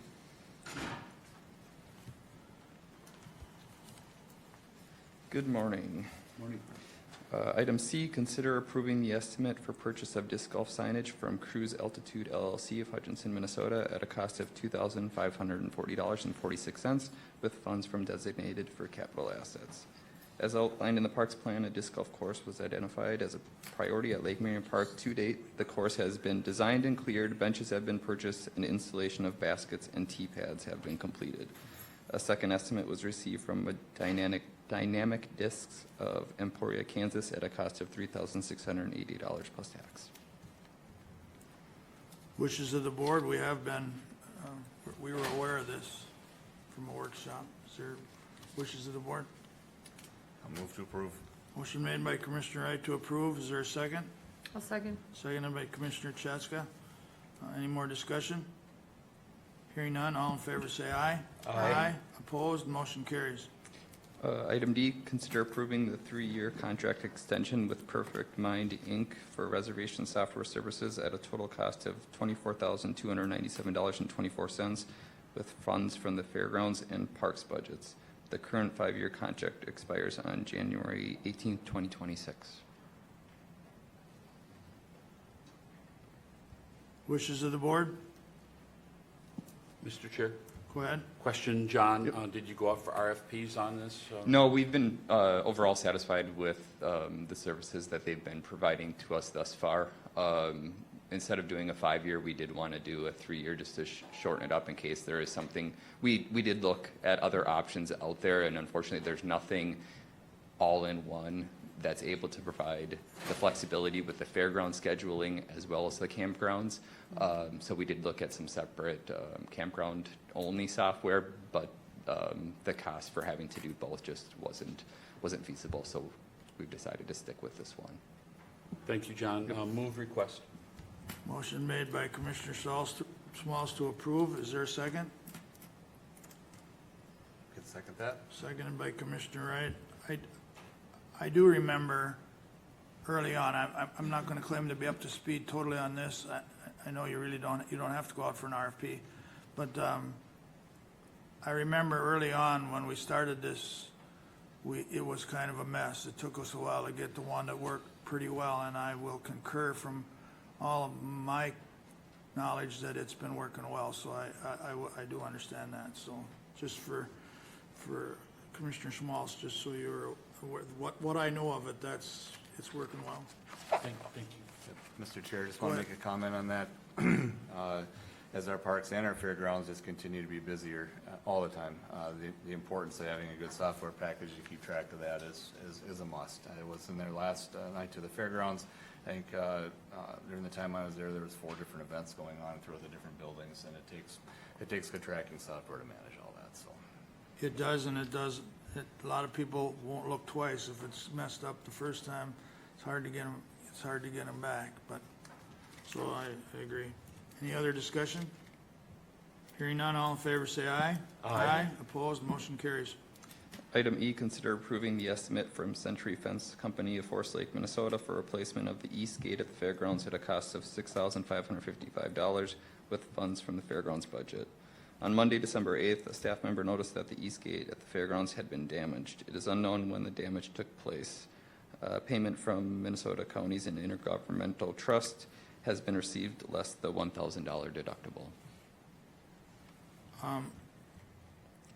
I only know about this from emails and stuff. What actually happened to damage it? And I guess my bigger question is, when we repair it, is there something we can do so that doesn't happen again, or was it just vandalism? Or It appears as though a vehicle just ran into the gate, so I'm not sure if they were heading west on that road and slid through, trying to stop and ran into the gate. But I mean, it was bent in 2 different places, and it's on, rollers, and so Sure. those were damaged. So they did come out to see if it could just be repaired. Unfortunately, that wasn't the case. So, I mean, we do have it locked with a chain and, locking Sure. mechanism on there, and that was completely busted off too. So they were definitely coming through at a high rate of speed. We did reach out to Walmart to see they have security cameras off the back of their building there. Unfortunately, they weren't able to, their cameras aren't at that angle where we could see what happened. So you don't really think it was vandalism, it was just? I don't believe Okay, so, I'm- no. I'm fine with that, I just didn't know any more about it, so. Mr. Which- Chair, we did talk about this at our Fair Commission meeting last time we met. That was right before that, and at this point, what do? We have to fix it in order to use the gate. So I'll Sure, make a no. motion to approve. Motion's been made by Commissioner Wright to repair the east gate at the fairgrounds. Is there a second? I can second it. Seconded by Commissioner Schmalz. Any more questions or discussion? Mr. Chair, Go ahead. just, to kind of see if we can do a better job, is some reflective tape an option that will actually make a higher visibility of this gate to try to avoid another situation? Sure, yeah, we can definitely do that. We currently have an entrance close sign that is reflective on it that does face out, but yeah, a little more to identify it wouldn't hurt. Yeah, and I will add, this happened during an ice event that was that weekend, so I'm guessing somebody just slid through the Sure. intersection and slid up there. Yeah, those inserts are reflective. You can, Yep. I guess they're not real cheap, but they slide in there and they are reflective, so whatever, I'll lead to your discretion on how to handle that, but. Okay. Any more discussion from the board? Hearing none, all in favor say aye. Aye. Aye, opposed, motion carries. Thank you. County administration calendars.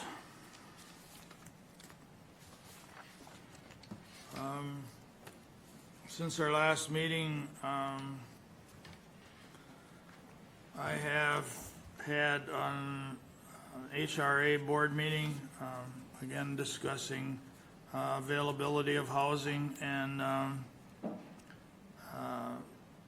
the costs of trying to get more housing.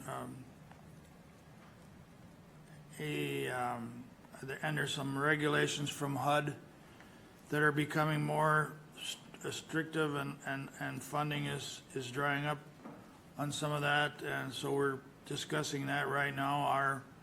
Our HRA is good. We're doing well, knock on wood.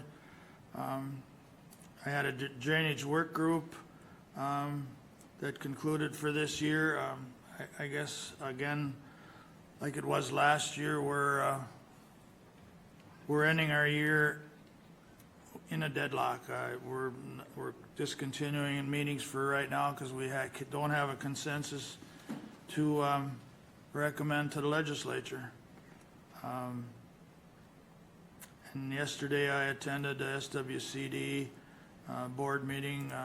They discussed their funding. The big thing right now is for them is finding or discussing the programs to go out to the farmers for cover. And I guess it's probably really important, and make sure the funding is there for fall cover. That brings us to today. Okay. Since the last time we met, I think my committee appointments have been quite light on meeting towards the end of the year. I think everything was covered ahead of that, which is a good thing. Did have several drop-in meetings with just discussions, kind of summarizing 25 or getting ready for 26, departments of extension, some things on drainage, some roadway concerns, fairgrounds, as well as some topics with county administration. So that was pretty much fills in my calendar. Thank you, Commissioner Wright.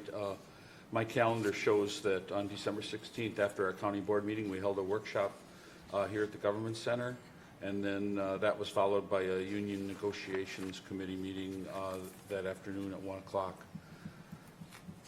And then on December 18th, Thursday, I attended the department head meeting that was held at Century Hall at the fairgrounds.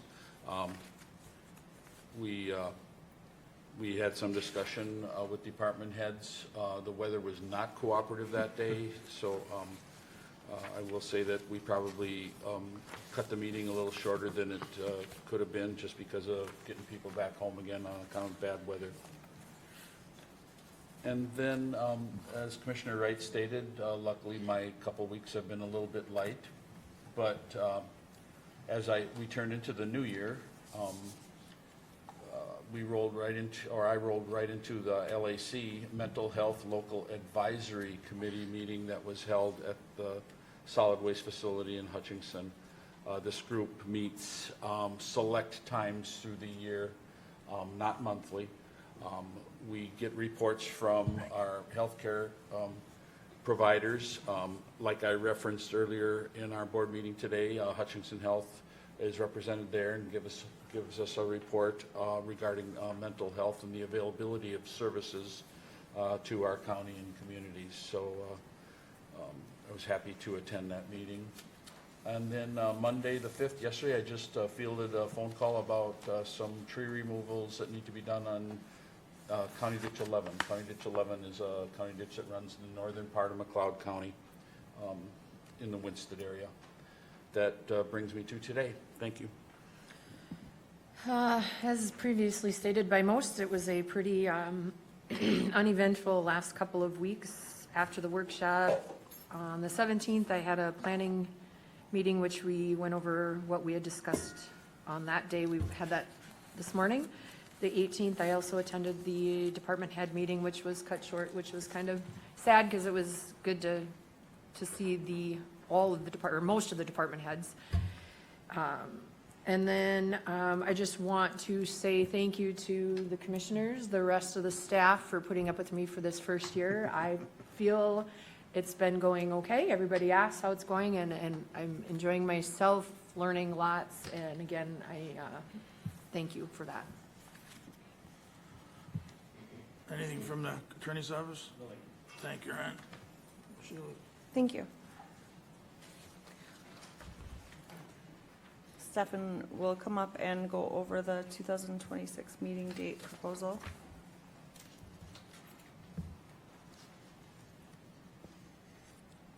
Morning, Commissioners. Morning.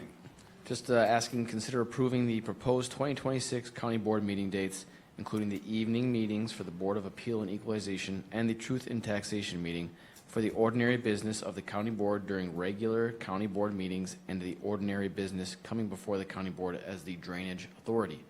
Included in the agenda there, we have the dates, the proposed dates for 2026. These all match up with our first and third Tuesdays of each month. No conflicts with holidays or anything like that. Looking for approval. Yep, I'll make a motion to approve the meeting calendar. I'll second it. I mean, something can always come up, so their dates, they are what they are, so. I do have one question. Go ahead. I was actually just looking at something here, and it says our meetings are the first Tuesday after the first Monday of the month. Is that correct? The first and third, I just saw it in something. I don't know how to put it in words. We changed it a couple of years back. We went, because we did, Okay, I don't know what the right verbiage is. We Yeah. only have 2 meetings a month now unless. If you do see, let us know where you saw that. We'll make sure it's updated. Sometimes Googling will bring you just some old documents, so I don't know if maybe you saw it in a no, I search. just looked at it this morning, because I'm like, Yeah, if you oh, could send that that's- to us, we'll update I'll it. look- That's not accurate any longer. Okay, because I was looking at this and it says September 1st, so that would then mean we Yeah. couldn't have, okay, I'll look for that and. Thank you very much, there's Commissioner something- Jessica. There's reasons why we have to have meetings as far as paying bills, so. No, it just said you had to wait until the first Tuesday after the first Monday, and September 1st would not allow us to do that, so I will look for that. Thank you. All right, any more questions? Hearing none, all in favor say aye. Aye. Aye. Opposed? Motion carries. Thank you. Yep. Item B, consider adopting Resolution 26-CB-03, awarding official McLeod County newspaper for 2026. Bids were received from the McLeod County Chronicle, Herald Journal, and Hutchinson Station. The McLeod County Chronicle is the lowest bid and the recommended choice. Wishes of the board. My comments are, I get the paper, but nobody's picking up the paper anymore. So I mean, this is something we have to do.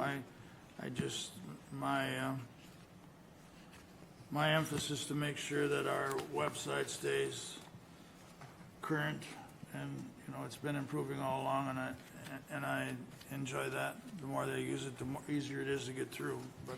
Thank you. Mr. Chair, I just will note, and I'm sure the whole board knows, but for the public, that we have statutory requirements for posting certain items, so, and that's why we have to go through an official newspaper process, of course, too. So this is per requirement. No, I know you know that. I just want to, for the public. Well, what I'm saying is the legislature, this is mandated, and the legislature is looking to where a website would qualify for this, but they haven't acted on that to this time, so we have to do that. We have to do that with the posting Mr. here Chair, at the courthouse. Go ahead. Mr. Chair, I will move Resolution 26-CB-03. Motion's been made by Commissioner Schmaltz to approve 26CB3. Is there a second? Second. Seconded by Commissioner Wright. Any more discussion? Hearing none, all in favor say aye. Aye. Aye. Opposed? Motion carries. Thank you. Item C, consider adopting Resolution 26-CB-04, awarding second publication of 2025 McLeod County Financial Statement. Only one bid was received, and that was from the Herald Journal. I'll move to approve. Motion made by Commissioner Cheska to approve. Is there a second? Second. Seconded by Commissioner Schmaltz.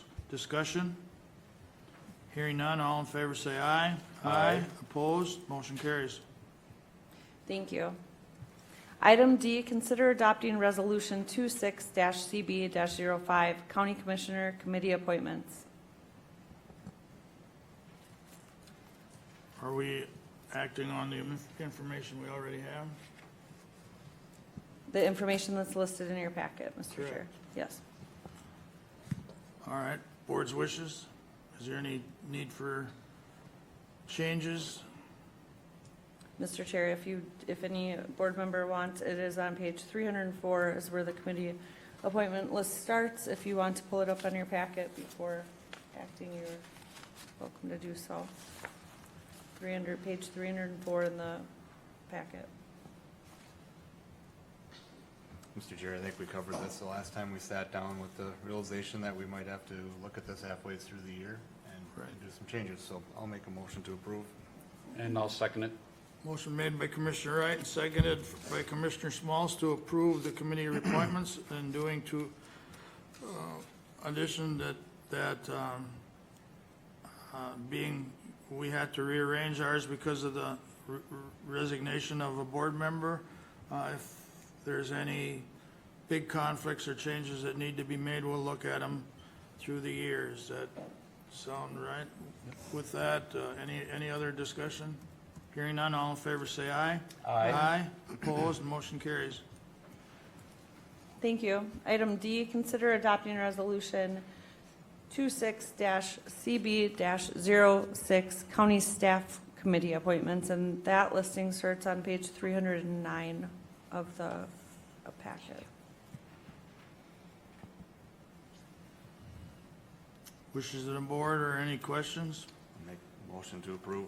Motion made by Commissioner Wright to approve. Is there a second? I'll second. Seconded by Commissioner Cheska. Any discussion? Hearing none, all in favor say aye. Aye. Opposed, motion carries. Thank you. Thank you. Item E, item F, consider adopting Resolution 26-CB-07, Citizen Committee Appointments, with those listings beginning on page 312. Any questions on that? On the committee appointments, we've also discussed them in workshops, and we do make appointments as they come due during the year, but Mr. Chair, Go ahead. I will move Resolution 26 CB-07, Citizen Committee Appointments. Motion made by Commissioner Smalls to approve city committee appointments. Is there a second? I'll second it. Any discussion? Mr. Chair? Go ahead. If you read closely, I made an appointment in Planning and Zoning from District 1. That's a change, and I want to take this time to congratulate Dave Herneman on his service to that position, I believe, for 9 years. He was much appreciated on Planning and Zoning, and I wish the best for the new candidate as well. Dan Lundin has submitted his approval of him being appointed to serve from District 1. So I just wanted to highlight that before we take the vote and thank Dave Herneman for his service to McLeod County. Thanks for the information, Commissioner Smalls. Any more discussion? Hearing none. All in favor say aye. Aye. Aye. Opposed? Motion carries. Thank you. Item G, consider adopting Resolution 26-CB-08, appointing Ryan Freitag, McLeod County Soil and Water Conservation District Director as McLeod County Drainage Inspector. This is an annual requirement, so this appoints Mr. Freitag from January 1 of this year through December 31 of this year. And as everyone knows, we're on a joint powers with SWCD. That's how we get into this. So I guess I will make a motion to for Resolution 26 CB-08, appointing Ryan Freitag to McLeod County Soil and Water District Drainage Inspector. Is there a second? Can second that. Seconded by Commissioner Wright. Any questions or discussion? Hearing none, all in favor say aye. Aye. Opposed, motion carries. Thank you. Item H, consider adopting Resolution 26-CB-09, appointing Ryan Freitag, McLeod County SWCD Director as McLeod County Agricultural Inspector, and Adam Lesky, McLeod County SWCD Ditch and Drainage Inspector as McLeod County Assistant Agricultural Inspector. And again, that's an annual appointment. Mr. Chair, Go ahead. I'll move Resolution 26 CB-09. I'll second. Motion made by Commissioner Smalls and seconded by Commissioner Chatska to appoint Ryan Freitag and Adam Lesky as Drainage Inspector and Agricultural Inspector. Any discussion? Hearing none, all in favor say aye. Aye. Opposed, motion carries. Thank you.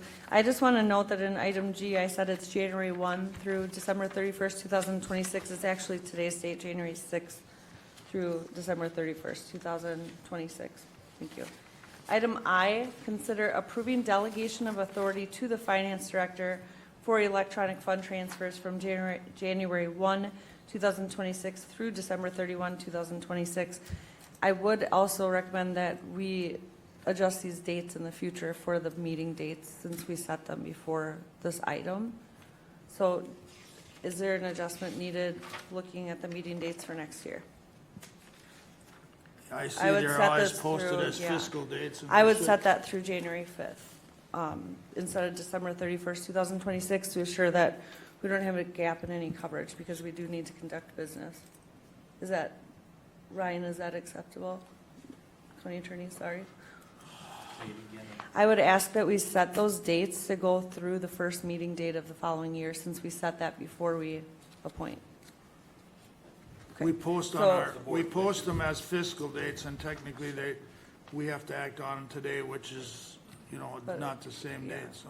It only shows the actual dates, so it doesn't list fiscal dates. So I would ask that we set that from January 1, 2026 through January 5th, 2027, please. For item I. The other ones are fine. Mr. Chair, I'll move to approve with the changes on the finishing date. Motion made by Commissioner Wright to approve the Finance Director for electronic fund transfer with the correction on the dates. Is there a second? I'll second it. Any discussion? Hearing none, all in favor say aye. Aye. Opposed, motion carries. Thank you. The next item, item J, is recognition from Minnesota County's Intergovernmental Trust for outstanding loss ratio under 50% and outstanding experience in workers' compensation, with our experience modification being under 1.0. That is very good. We received both awards of excellence this past year from MCIT, our insurance cooperative, so that is a great recognition that we wanted to share with you. Thank No you. action needed, but No. let's keep it up. Thank you.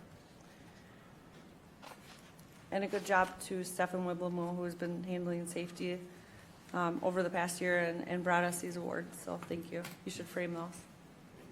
So good to have around. Item K, notification of annual list of depositories for McLeod County 2026. That is included in your county board packet. Item L, notification of an electronic transfer of funds in the amount of $3 million from the Minnesota Association of Governments Investing for Counties account to Security Bank checking account made on December 18, 2025 for bill payments. Item N, notification of board workshop following the board meeting on Tuesday, January 20, 2026, here at the McLeod County Government Center at 520 Chandler Avenue, North, Glencoe, Minnesota. And item N, McLeod County newsletter correction. There was some election information that was it was carried over wrong in the newsletter. It's been updated electronically, and then anyone who receives a paper copy of the newsletter will receive a correction notice mailed to them. And that's just also a reminder that we encourage you to sign up for our county newsletter. You can go right to our website or give us a call and let us know if you're interested, and we'll either email it to you or print it for you and send it to you. Or if you know somebody, maybe a neighbor who you think would be interested in the information, I encourage them to do the same. And thank you to Stefan and all of the staff for participating in our newsletter and doing a nice job. The new one just came out, so please check that out, and the updated election information. Thank you. Okay, just a quick comment, because we touched on it here just a little bit on some information. I've been, in the last 2 days, I've been getting a ton of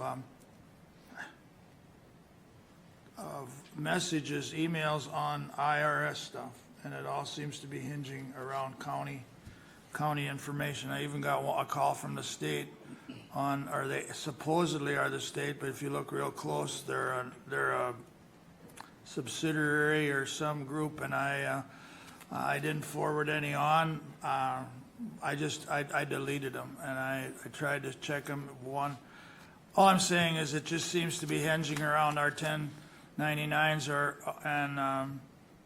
and things that W-2s, and I'm just deleting because I have no reason to. One reached out for fraud, and I'm not clicking. I don't know if anybody else is having any trouble, but I had one call and probably 3 or 4 texts and emails yesterday. Open forum. Anybody wish to address the board? Go ahead. Address your name and address, please. Good morning. My name is Brian Metling. I'm from Brownton, Minnesota. Myself and my daughter are co-owners of Surprise Valley Cannabis, and I have a working grow house. We have applied to the state for getting our license, and I would like to take some of your time and explain what our business plan is and why we're doing it. And the most important reason is why we're doing it. In '98, I exploded a disc in my back at work, which sent me down to a path of 3 back surgeries.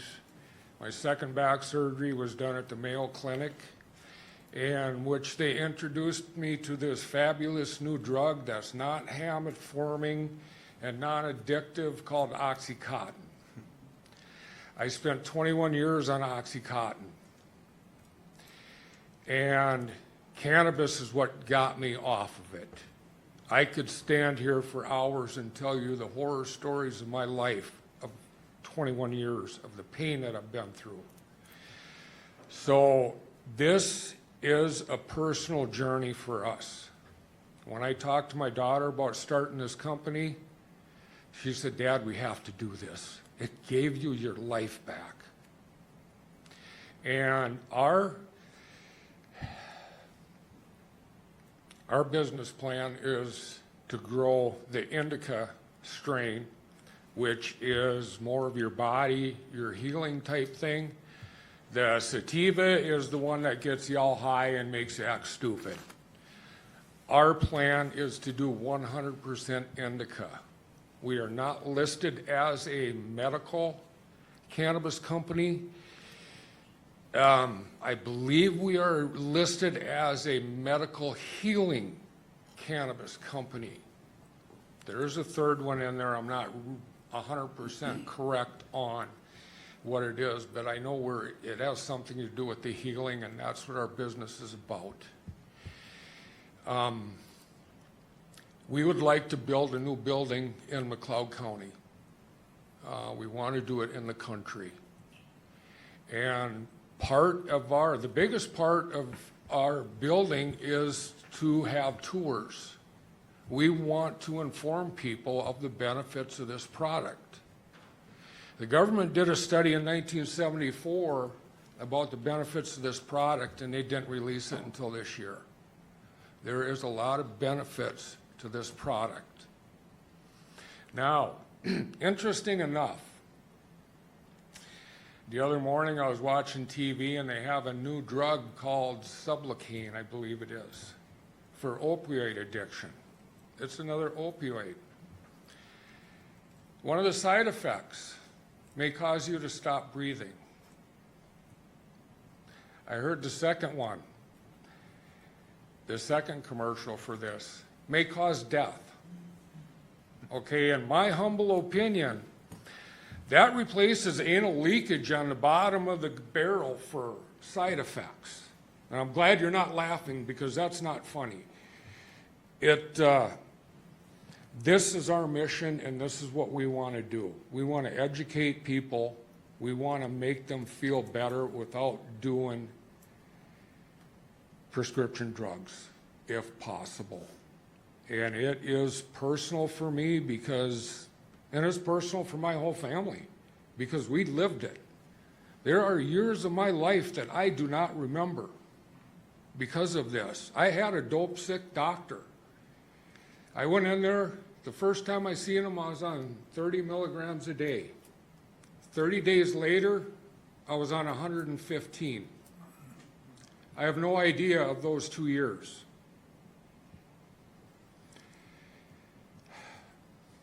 That is why we are doing this, and I know I cannot do it without your support. And my book is wide open. 2.5 years ago, I knew virtually nothing about this industry. And we have learned and educated ourselves, and we want to do it in a manner that's going to help people. If you want to go get stoned and stand in the corner and act stupid, go someplace else. That is not our mission. Our mission is to try and help people. Could I have your name again, please? Do you want a business card? Yeah, fine. I believe, though, it's Brian Mittling from Broughton, correct? Correct. Thank you. I believe I left you a message. Yeah. Thank you, Brian. I mean, this is an open forum, so I really appreciate your firsthand information on what you're doing. But have you talked with our planning and zoning? They have, okay. I mean, that's all I can ask right now. It'll be brought forward. We have addressed one other. I mean, that's all I have. I would like to address one other thing. Go ahead. With all due respect to Mr. Talicki, there was one issue about the smell from growing the plants, okay? I can stand here and tell you 100% positive, you can stand outside my building, you will not smell it. My building is an enclosed building. The grow room itself has its own environment. I'm producing CO2. There is no air going in and out of that room at all unless somebody opens the door and walks in. So I can stand here in front of you 100% confident. I could grow in downtown Glencoe and you wouldn't know it unless something catastrophically happened. You know, stuff happens that people can't plan for. But everything that, all the research and all the stuff that we have done, that is part of the equation that we can deal with. I can guarantee it. I've been growing in my basement for 2 years, and I've had people over and they don't even know it. They don't even know it. So I'm 100% confident that I can pull this off. And I understand, you know, you drive down 94, you drive into Southern Metro where they're growing, and you smell it. And the biggest problem I have is if they have air going in, they have pollen, they have mold, they have all kinds of spores going in that can affect that plant. I don't have that problem because I have no air going in and out. Well, again, I thanks for the information, and I work with Mar, I mean, it'll, there's hoops to jump, lack of a better word, but I mean, I personally have no issues, I mean, but we have to meet all our statutes. Well, and it's, you So know, you're it's saying this is in town? Pardon me? This is in the city of Brown? No. Okay. I'm on 9 acres outside of Broughton. Well, yeah, thank you for sharing. You brought forward your kind of personal journey, which meant a lot, and by coming here today, you definitely proved your point to transparency in your process. So. Well, and it's the journey. The journey is what has brought us here, myself and my daughter. And I want to thank you for your time. And I know I can't do this without your support. And I just ask that you know, listen to what I had to say and come up with a good decision.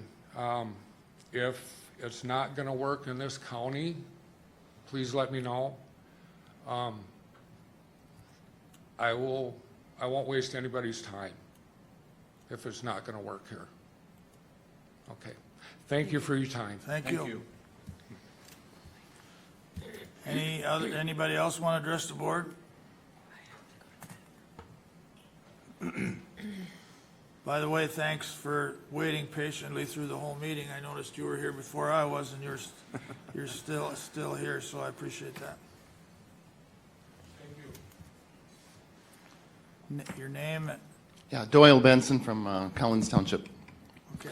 So I, as things have progressed here, I have with the elections, I have some things I just want to make a little bit more clear what I object.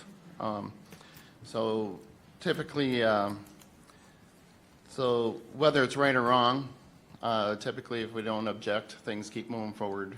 And so I would like to personally make some suggestions or my objections clear. So if I may approach the bench, I'd like to hand each one of you a sheet, please. Go ahead. Thanks, Doyle.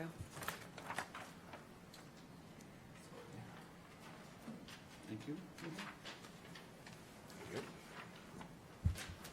Thank you. Whoop.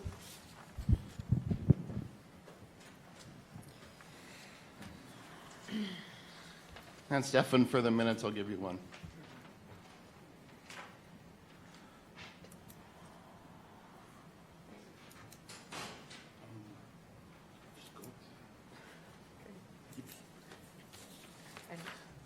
So obviously there are state statutes that you need to follow, and that needs to be brought out so the public hears which statutes are, in my opinion, not very good.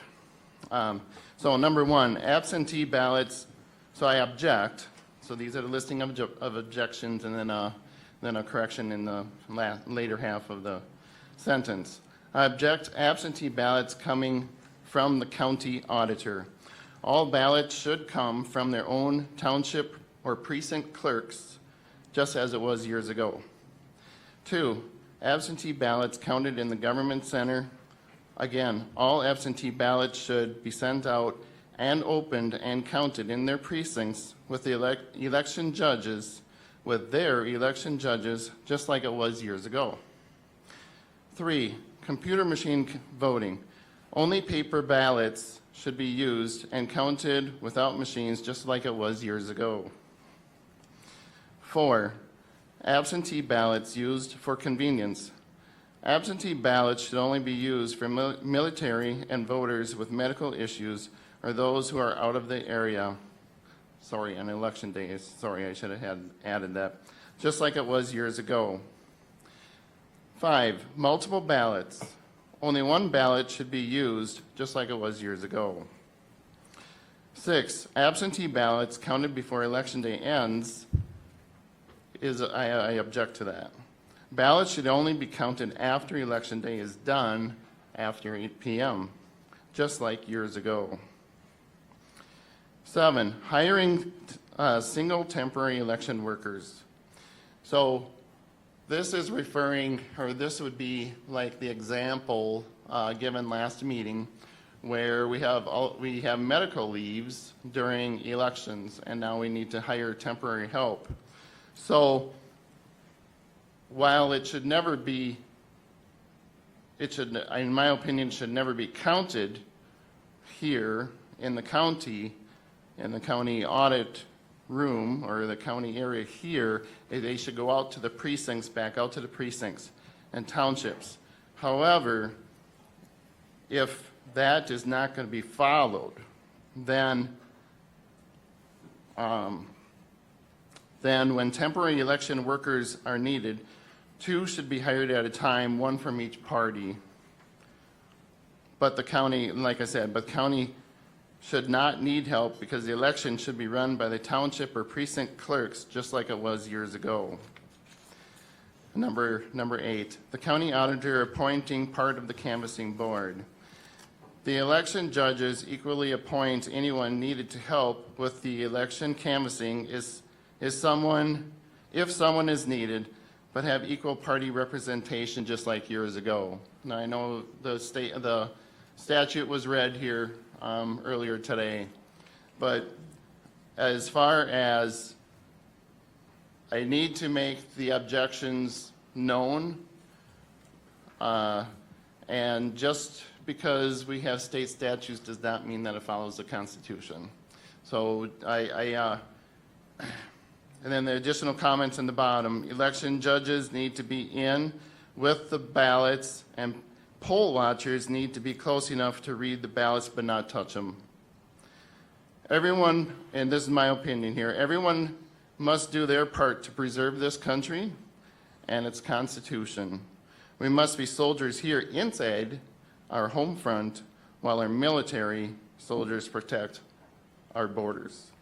Thank you for your time. Thank you.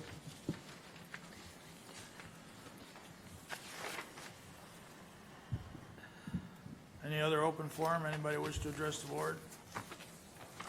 Not seeing. Press relations? No press. With that, I will